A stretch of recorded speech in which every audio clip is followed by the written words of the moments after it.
सो दोस्तों welcome to money stocks. तो इस वीडियो के अंदर हम लोग बात करने वाले हैं मल्टीपल स्टॉक्स के बारे में। तो चलिए सबसे पहले हम लोग बात करेंगे जियो फाइनेंशियल्स के बारे में। तो जियो फाइनेंशियल्स का अगर आप ड्यूरिंग द मार्केट परफॉर्मेंस देखोगे तो ऑलमोस्ट हमें 7% तक की गिरावट के अंदर ये कंपनी हमें ट्रेड कर रही है। करंटली टाइम अगर आप देखोगे तो 2:03 हो चुके हैं एंड करंटली कंपनी 248 रुपीज़ के आसपास हमें ट्रेड कर रही है। कहीं ना कहीं दोस्तों अगर आप देखोगे तो इस कंपनी के अंदर गिरावट क्यों हुआ, गिरावट के पीछे का रीज़न क्या है। ऊपर से जो हमें कंपनी के द्वारा ट्रेड लाइन का एक बहुत अच्छा खासा ब्रेकआउट किया गया था, उसके बाद गिरावट होने का क्या कारण है आप सभी को पता होगा। कल के वीडियोस के अंदर दोस्तों हमने डिस्कस किया था कि कल के दिन जियो फाइनेंशियल्स के लिए बहुत ज़्यादा इंपॉर्टेंट होने वाला है, क्योंकि कंपनी क्या करने वाला था, Q3 का रिजल्ट अपना डिक्लेयर करने वाला था, रिजल्ट्स प्रेजेंट करने वाला था। तो कहीं ना कहीं अगर आप देखोगे तो जियो फाइनेंशियल्स के द्वारा जो रिजल्ट्स हमें जो डिक्लेयर किया गया, जो रिजल्ट्स हमें प्रेजेंट किया गया ना, वो रिजल्ट उससे कोई अच्छा नहीं था। रिजल्ट्स के अंदर भारी भरकम गिरावट हमें नजर आया। अभी किन किन पैरामीटर्स के अंदर गिरावट आए चलिए बात कर लेते हैं। तो यहाँ सबसे पहले अगर आप देखोगे तो कंपनी का जो नेट प्रॉफिट है, उस नेट प्रॉफिट के अंदर 56% तक की क्वार्टर बेसिस गिरावट हमें नजर आ चुकी है। तो आप समझ सकते हो कोई भी कंपनी के अंदर 1-2% की अगर गिरावट अगर आती है ना, तो वो दोस्तों कोई बुरी बात नहीं होती। लेकिन ये कंपनी के अंदर मोर देन 50% तक की गिरावट हमें नजर आई है क्वार्टर बेसिस की पर। इसी की वजह से बड़ा इंपैक्ट हमें जियो फाइनेंशियल्स के अंदर नजर आ रहा है। उसके साथ साथ सिर्फ कंपनी का दोस्तों प्रॉफिट नहीं गिरा है, बल्कि कंपनी का रेवेन्यूज के अंदर भी गिरावट हुआ है।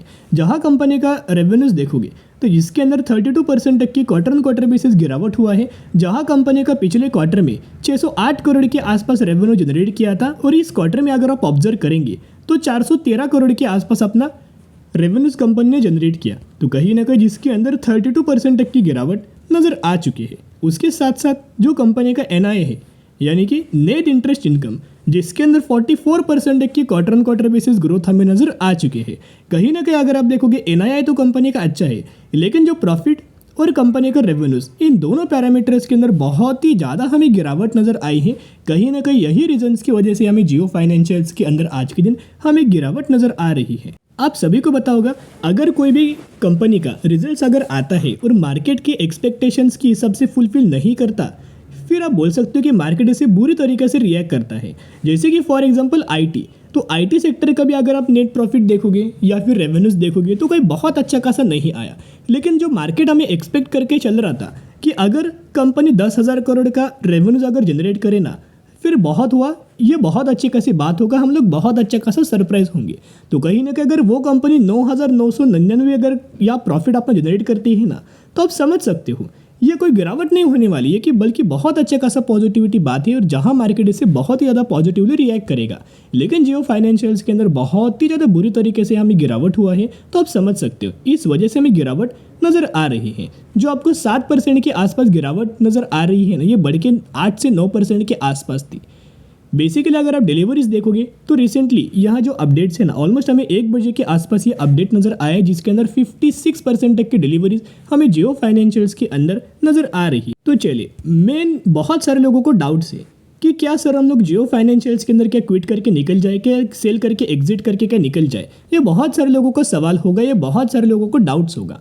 अभी देखिएगा दोस्तों, जियो फाइनेंशियल्स के अंदर हमने कौन से प्राइस रेंज के आसपास खरीदारी किया था, आप सभी को याद हो। जो कंपनी के द्वारा ब्रेकआउट किया गया था, लेवल्स क्या था, 232 रुपीज़ के आसपास हमें जब ब्रेकआउट हमें कंपनी के द्वारा जब किया गया था ना, उस लेवल्स के आसपास खरीदारी किया था। तो देखिएगा लेवल्स क्या था, अभी मैंने टेक्निकल चार्ट ओपन किया, ये है कंपनी का टेक्निकल चार्ट मैंने ओपन किया। यहाँ से अगर आप देखोगे नीचे से बहुत अच्छा खासा ट्रेड लाइन आया है, और यही ट्रेड लाइन के आसपास हमें सपोर्ट दिख रहा है। उसके साथ साथ यानी कि ये तो पता लग रहा है कि जैसे कंपनी ट्रेड लाइन के आसपास आता है ना, वैसे कंपनी के द्वारा बहुत अच्छा खासा सपोर्ट लिया जाता है। एंड ऊपर से अगर आप देखोगे कंटिन्यूसली कंपनी क्या कर रहा था, एक रेजिस्टेंस फेस कर रहा था। तो कहीं ना कहीं जैसे बहुत अच्छा खासा ट्रायंगुलर पैटर्न हमें बना हुआ है, और जैसे कंपनी इस रेंज के आसपास आया था ना, कहीं ना कहीं यही एक लेवल था जो सपोर्ट वाला लेवल था। ऊपर से ट्रेड लाइन का भी एक सपोर्ट था। तो इसी लेवल्स के आसपास हमने अच्छे खासे खरीदारी हमें जियो फाइनेंशियल्स के अंदर किया था। अभी भी अगर आप देखोगे तो हम लोगों को कोई लॉस दोस्तों नहीं हो रहा है। जिन लोगों ने बहुत ही ज़्यादा बाद में निवेश किया है ना, जैसे कि आप समझ सकते हो कि जिन भी लोगों ने 260 रुपये के आसपास, 250 रुपये के आसपास, वो लोगों को लॉस हमें करंटली हो रहा होगा। या फिर 250 रुपये के आसपास भी जिन लोगों ने निवेश किया है ना, ऑलमोस्ट कॉस्ट टू कॉस्ट वो लोग कर चल रहे हैं।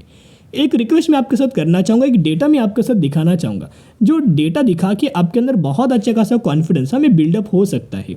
जियो फाइनेंशियल कोई बुरा कंपनी नहीं है, कंपनी बहुत अच्छा है, फंडामेंटली बहुत ज़्यादा स्ट्रांग है। लेकिन क्या सिर्फ एक क्वार्टर बुरा आने से क्या ये कंपनी बुरा हो जाता है? नहीं दोस्तों, एक क्वार्टर बुरा आने से ये कंपनी बुरा नहीं होगा। जैसे कि आपको पता है कि आईटी सेक्टर के अंदर एक क्वार्टर अगर बुरा आया तो क्या विप्रो कंपनी बुरी हुआ, या फिर क्या इन्फोसिस कंपनी अभी बर्बाद हो जाएगा? नहीं दोस्तों, धीरे धीरे करके इन कंपनीज के अंदर इंप्रूवमेंट नजर आएगा और जियो फाइनेंशियल्स का जो बिजनेस है ना वो बहुत ही अच्छा है। और उसके साथ साथ अभी चलिए एक डेटा के बारे में आपके साथ शेयर करना चाहूंगा, जो डेटा देख के आपके अंदर बहुत अच्छा खासा कॉन्फिडेंस आएगा और जरूर आप जियो फाइनेंशियल्स कंपनी को लंबे समय के लिए होल्ड कर पाओगे। अभी होगा क्या कि कंपनी के अंदर आपको रिजल्ट बुरा आया है तो थोड़ा दिन थोड़े महीने कंपनी क्या कर सकता है, कंसोलिडेट कर सकता है और उसके बाद कंपनी के अंदर फिर एक ब्रेकआउट हमें नजर आ सकता है। अभी देखिएगा, ये जो डेटा है म्यूचुअल फंड्स का डेटा मैं आपके साथ शेयर करना चाहूँगा, जिसकी सबसे बहुत अच्छे खासा कॉन्फिडेंस आपको होगा, क्योंकि ये डेटा के अंदर अगर आप देखोगे ना तो ढेर सारे म्यूचुअल फंड्स के द्वारा बहुत बड़ा बड़ा खरीदारी हमें किया गया है दिसंबर 2023 के अंदर। सबसे पहला फंड अगर आप देखोगे तो एक्सिस का एक फंड है जिसके अंदर 34,000 करोड़ की खरीदारी किया है। मोतीलाल ओसवाल का एक फंड है 7,000 करोड़ की खरीदारी। क्वांट का एक फंड है 4,000 करोड़ की खरीदारी। इन्वेस्को का एक फंड है 3,000 करोड़ की खरीदारी। एक और क्वांट है जहाँ 1,300 करोड़ की खरीदारी मोतीलाल ओसवाल के द्वारा 3,000 करोड़ की खरीदारी।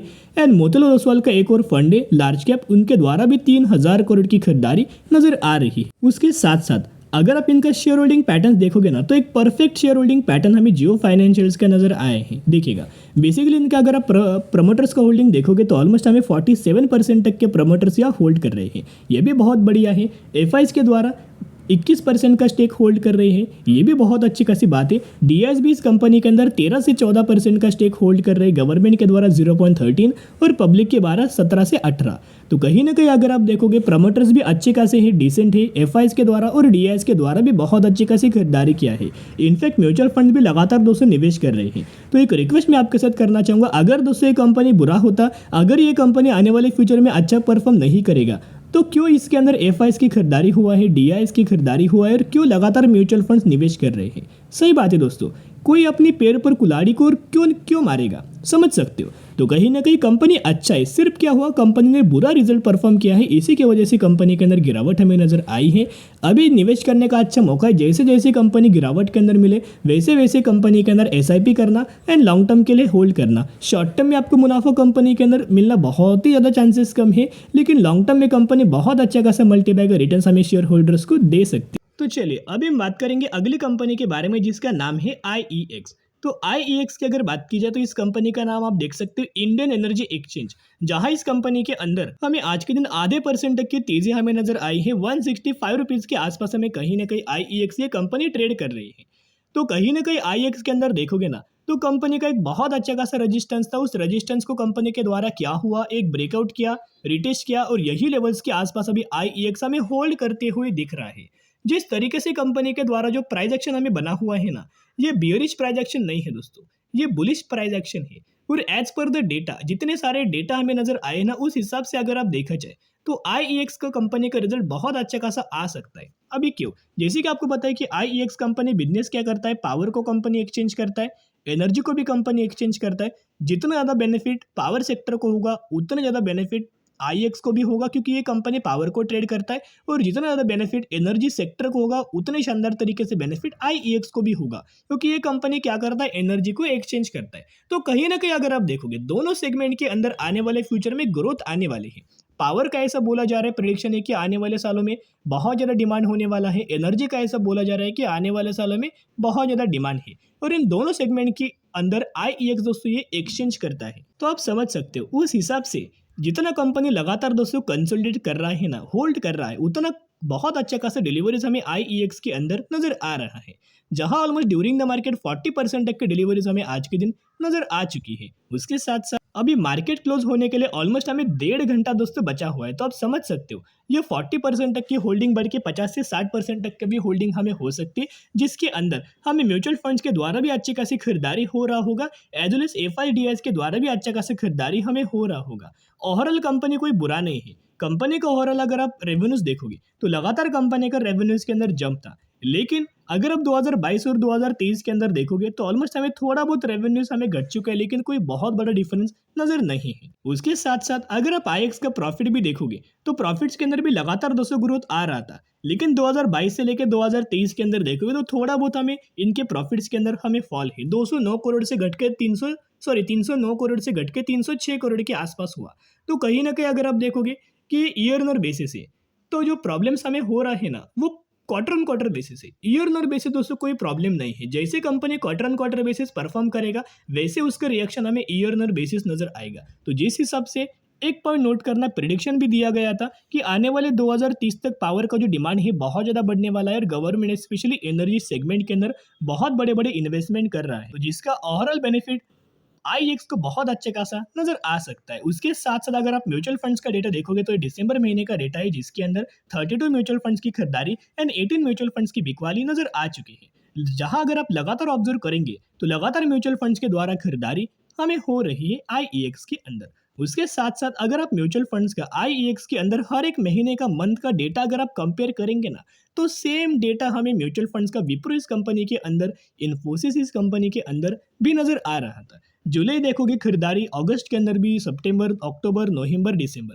हर एक महीने के अंदर खरीदारी हमें म्यूचुअल फंड्स के द्वारा नजर आ रही थी। तो एक रिक्वेस्ट मैं आपके साथ करना चाहूंगा, जैसे जैसे कंपनी का रिजल्ट हमें नजदीक आएगा वैसे वैसे कंपनी के अंदर एक उछाल आपको नजर आ सकता है। और इस बार कंपनी अगर रिजल्ट अच्छा खासा परफॉर्म कर सकती है ना, या फिर करेगी, तो जिस माध्यम से ब्रोकरेज फर्म के द्वारा भी बहुत अच्छे खासा टारगेट दिया गया है, इनका मानना है कि 200 रुपए तक का लेवल्स बहुत ही आसानी से आईईएक्स अचीव कर सकती है। चलिए अब हम डिस्कस करेंगे अगली कंपनी के बारे में, जिसका नाम है फिल्म इंडस्ट्रीज लिमिटेड, जो कि 2424 रुपए के आसपास हमें ट्रेड कर रहा है और मैक्सिमम के अंदर 2133% तक का रिटर्न शेयर होल्डर्स को बना के दे चुका है। यही वो कंपनी जिसके अंदर 1:1 रेशियो का बोनस अनाउंसमेंट किया है, जिसके अंदर आपको एक के बदले एक शेयर मिलने वाला है। तो जरूर कंपनी के बारे में स्टडी एनालिसिस कर सकते हो। तो चलिए आज के लिए इतना ही। अगर आपको ये वीडियो पसंद आए तो जरूर वीडियो को लाइक और चैनल को सब्सक्राइब कर सकते हो। फिर मिलेंगे, बाय।